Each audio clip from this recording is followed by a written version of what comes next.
bi xëy na permettre ñi nga xamante ne ñoo di internet ci ñu xam de quoi il s'agit exactement. Ce qui se passe wax ngeen ko sànq ci kii la sortie de Fallou Keita quand même un DG un directeur général tenu par l'obligation de réserve qui montre qu'il n'a aucune considération pour le président de la République, le Premier ministre qui sort et puis il montre qu'il n'a aucune considération pour le Premier ministre. C'est cette confusion-là entre l'État et le PASTEF qu'il faut arrêter. C'est-à-dire que le président de la République nomme aux fonctions civiles et militaires, c'est dans la Constitution. Maintenant, quand le président te nomme une fonction civile et militaire, tu es tenu par l'obligation de réserve. Maintenant, si tu estimes que maintenant tes engagements politiciens là sont plus importants que l'obligation de réserve, mais démissionner. Mais ce monsieur-là, quand est-ce qu'il va avoir le temps de travailler? Sur l'économie, quand même, économiquement, la caisse de dépôt et de consignation, c'est un pilier économique. Ce monsieur-là, quand est-ce qu'il va avoir le temps de travailler? Il est tout le temps sur les réseaux sociaux. Oui, quand même, c'est le DG de la caisse de dépôt et de consignation. Quand tu vois en France, le DG de la caisse de dépôt et de consignation est passé automatiquement au ministère de l'économie et des finances. Quand est-ce qu'il va avoir le temps de travailler? Comme je dis, le problème du Sénégal, le Sénégal n'a pas un problème politique, le Sénégal n'a pas un problème institutionnel, le Sénégal a un problème économique. Nous avons un problème réel qui s'appelle l'économie. Et ces gens-là, j'ai des problèmes artificiels. Mais c'est impensable. Un DG qui défie le président, qui défie le Premier ministre, quand même. Et puis... Ah mais c'est des questions politiques dans un parti politique aussi, ça se comprend. Non, mais monsieur, l'État a des règles. C'est le DG de la caisse de dépôt et de consignation. Maintenant, s'ils veulent faire la nuit des longs couteaux comme les nazis, parce que tu vois, moi je compare avec les nazis, c'est le même. Je précise toujours que la finalité n'est pas la même, mais les modes de fonctionnement sont les mêmes choses. Chez les nazis là, après il y avait ce qu'on appelle la nuit des longs couteaux. Je pense que ça peut suffire pour nous amener une idée de ce qu'il a eu à dire ce matin ci benn émission de la place. ci benn télévision de la place donc loolee mooy kàddu yi nga xamante ni moom la Yoro Dia daal di becci donc mu nekk loo xamante ne je pense que ku ci nekk mën nga ci am sa appréciation parce que Yoro Dia nekk na nit koo xamante ni wax dëgg yàlla il n'est plus à présenter parce que nag nekkoon na ministre conseiller de Macky Sall te maanaam nekk na nit koo xamante ni ces derniers jours wala ces derniers mois dama xaw a jaaxle sax parce que dama naan que on n'avait pas l'habitude de le voir xëy na ci plateau télévisé yi mais 8 mois derniers yii nii tout le temps tu vois que mi ngi ci plateau télévision yi wala mi ngi ci rajo yi en tout cas mi ngi def ay sorties médiatiques lan moo undu loolu noonu mi ngi wax di xataraayu léegi qu'est-ce qui le prend lan moo waral tey sorties soudaines yi nga xamante ne da koy def parce que nag on était là bi mu nekkee ministre conseiller ci Macky Sall néewoon na en tout cas li mu doon def sortie te mi ngi woon ci wetam nekk ministre conseiller léegi nag et puis ñu ngi doon wax que am na doctorat bien que c'était controversé parce que am na ku ci nekk ak xalaatam ñu ngi doon wax naan doctorat am boobu sax est-ce que c'est vrai wala est-ce que lijjantiw ko en tout cas nekk na yenn appréciation yu nga xamante ne sénégalais yi amoon nañ ko ci jamono yooyu noonu mais li ma jaaxal mooy pourquoi maanaam tey jii rek la Yoro Dia mën a génn pour am ay kàddu yoo xamante ni da koy becci parce que nag Yoro Dia a été là bi Sénégal dem ay jafe-jafe Yoro Dia mi ngi fi jamono ji nga xamante ni Macky Sall mi ngi rey sénégalais yi Yoro Dia était à ses côtés jamono ji nga xamante ni Macky Sall mi ngi pousse élection yi di reporter élection présidentielle bi mi ngi fii au Sénégal jamono ji nga xamante ni Macky Sall mi ngi jàpp opposants yi di tëj ci kaso bi jamono jooju Yoro Dia était fii au Sénégal ci côté Macky Sall nekk conseiller wam léegi nag lan moo nekkoon xalaatu Yoro Dia jamono yooyu il pensait peut-être que reporter élection yi lu war a mën a nekk la lu yoon mën a permettre la lu war a mën a nekk la fii au Sénégal premièrement jàpp opposants yi tëj ci kaso bi lu war a mën a nekk la lu yoon permettre la wala Macky Sall amoon na sañ-sañ def ko deuxième question jàpp sénégalais yi di tëj ba mu toll ci 3000 maanaam li ko desee 3000 bëriwul ci ay détenus ñu tuddee leen ay détenus politiques jamono jooju Yoro Dia était où lan moo tax jamono jooju kenn déggul Yoro Dia ngir mu génn dénoncer ko wala dafa jàppoon comme son mentor que li muy def c'est normal maanaam li mentor xam di def di Macky Sall c'est normal mu pousse élection yi c'est normal ñu tëj yenn opposants yi kaso c'est normal ñu faagaagal yenn opposants yi dugal leen kaso c'est normal aussi ñu jël ci yenn sénégalais yi nëbb leen jant bi. léegi li ma jaaxal mooy aussi dafa jékki-jékki rek mel ni koo xamante ni dañ ko may chaîne en fait mu war a dem ci plateau yi di wax di expliquer waaye di ba joxoñ baaraamu tuuma te man li ma jaaxal mooy Yoro Dia li muy wax yëpp amoon na occasion maanaam jëfe ko ci bi mu nekkee au pouvoir nekkoon kenn koo xamante ne jege woon na lool Macky Sall lan moo ko animé jamono ji man nekk na ñaari question yoo xamante ni dama ci réfléchir bu baax a baax parce que nag gisoon nañ ni que jamono yi Macky Sall boo bëggee ñu fal la en fait boo bëggee ñu fal la si tu es journaliste en tout cas da ngay àbb micro bi di xaste wala ngay saaga on a vu le cas ki fi tuddee woon maanaam ki fi andi woon moowu dynastie Faye Sall fu mu mujjee Yakham Mbaye fan la mujjee ñu jël ko teg ko ci côté couple présidentiel bi Souleymane Jules Diop fan la mujjee yow Yoro Dia fan nga mujjee woon Mamadou Ibra Kane fan la mujjee après loolu yëpp ay question la yoo xamante ne ñu ngi koy posé wu ci jamono yi Macky Sall am na ñoo xamante ne dañu tabax château laa wax foofee ca Rufisque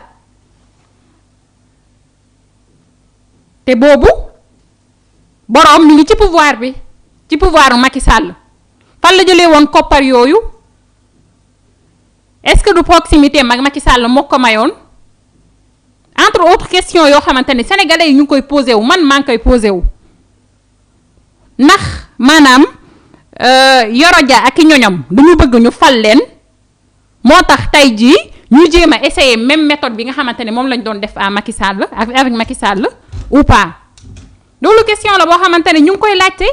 mais vouloir ça que ça soit Yoro Dia que ça soit Mamadou Ibra Kane que ça soit Tunkara bi nekk 2S loolu c'est ne pas connaître c'est méconnaître Ousmane Sonko waaye c'est méconnaître Bassirou Diomaye Faye.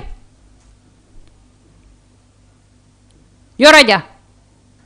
man damay laajteewu ñaari question privilège nga bëgg moo tax ngay wax yow ak say ñoñ wala da ngay dénoncer parce que injustice nga gis j'ai du mal à vous comprendre nag parce que bu fekkente ni injustice ngay xeex maanaam jamono ji nga ko waroon a mën a waxee dafa weesu parce que fii la ñu gis au Sénégal un président de la République boo xamante ne jël na 3000 Sénégalais tëj ci kaso bi injustement ñu leen di woowee ay détenus politiques def ñu lenn lu dul xëy na manifester ñeneen ñi def ñu lenn lu dul jël Ousmane Sonko dugal seen xol ñu bëgg ko ñu def ko nag benn crime fii au Sénégal ñeneen ñi bracelet lañ leen jàppee entre autres motif yoo xamante ne tey buñ la koy wax da ngay ree boobu yaa ngi fi woon yow Yoro Dia nekk si wetu Macky Sall nekk conseiller Macky Sall est-ce que conseiller woon nga ko ni Macky Sall man Yoro Dia maa la conseiller ni bàyyi sénégalais yi ngay tëj injustement bàyyi sénégalais yi ngay xoqatal injustement est-ce que waxoon nga ko mu bàyyi sénégalais yi suñu bëggee manifester ñu manifester ndax ci noonu la ñuy mën a permettre benn manifestation benn doomu aadama du ci loru est-ce que waxoon nga ko mu bàyyi ñi muy jox ordre ngir ñuy tirer ay balles est-ce que waxoon nga ko yow Yoro Dia mu bàyyi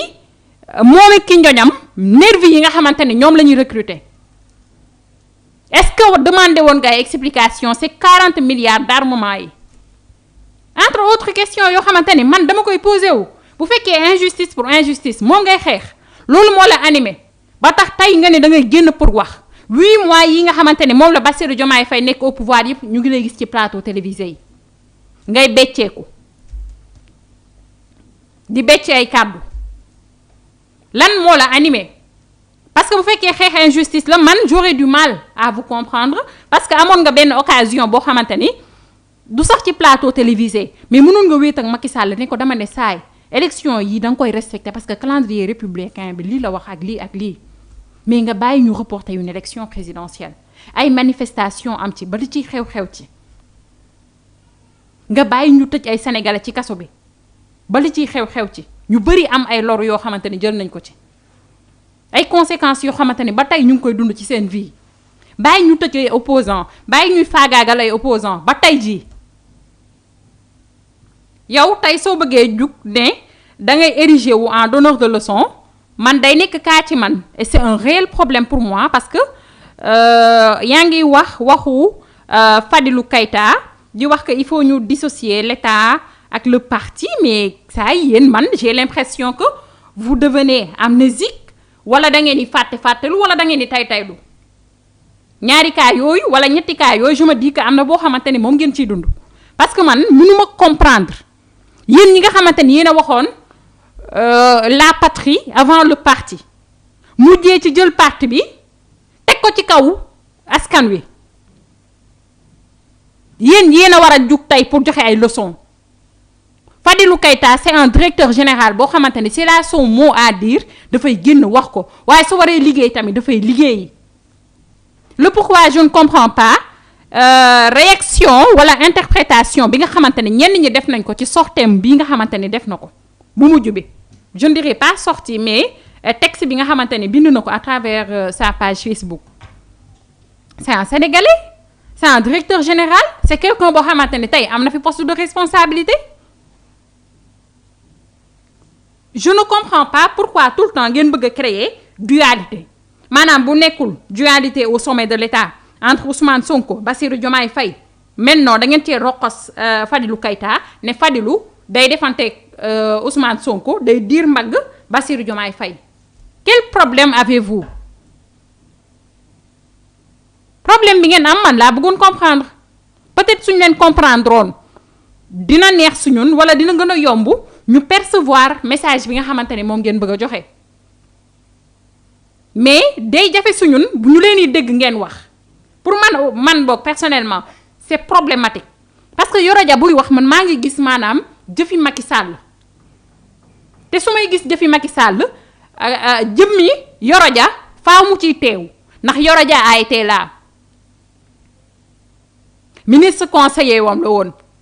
Tunkara bi nga xamante ni moo nekk 2S aussi ministre conseiller la woon ci Macky Sall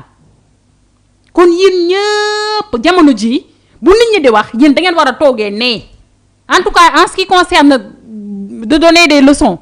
da ngeen war a toogee nee parce que yéen yàlla mayoon na leen opportunité boo xamante ni maanaam da ngeen waroon a dox jëf